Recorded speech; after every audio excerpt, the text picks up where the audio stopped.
Iš tiesų, šiandieną Lietuvoje mes matome daug skaudulių.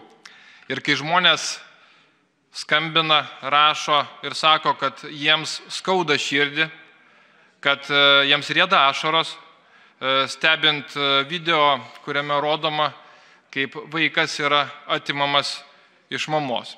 Ir atimamos brutaliai. Mes negalim žinoti visų teisinių detalių, bet mes galime labai aiškiai pasakyti, kad toks vaiko teisų apsaugos ir įvaikinimo tarnybos pareigūnų elgesys tai vaiko žalojimas. Žala jo psichiniai sveikatai, kuri išliks visą gyvenimą. Dėl to, kad tokių dalykų paprasčiausiai mes nepamirštame. Ar tai būtų suaugęs žmogus ar vaikas, ypatingai vaikas. Tai yra tikrai jautri situacija, kurios išdavoje mes matome, kad žmonės tiesiog negali pasitikėti taip veikiančiomis tarnybomis. Na, kad ne dėl tokios valstybės žmonės kovojo.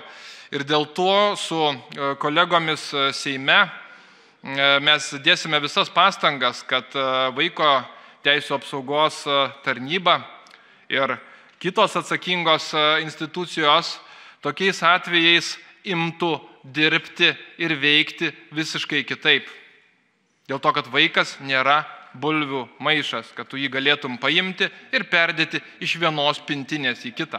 Šiuo atveju kalbame apie 9 metų vaiką, kuris turi savo nuomonę, gali ją išsakyti, o psichologai ir vaiko teisų apsaugos tarnybos darbuotojai gali tą nuomonę išgirsti ir išklausyti.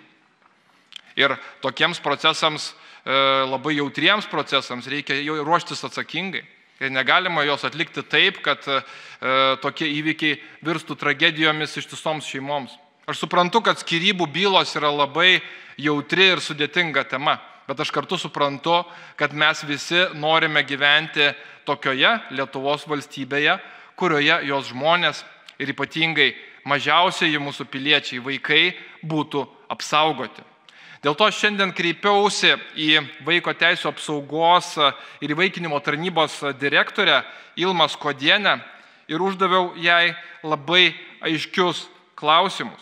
Aš paprašiau ją informuoti, ar šis atvejis jūsų vadovaujamoje tarnyboje buvo išsamei ištirtas, jei taip, kokios buvo šio tyrimo išvados, ar buvo nubausti, nustatyti atsakingi darbuotojai, kokia buvo ta nuobauda.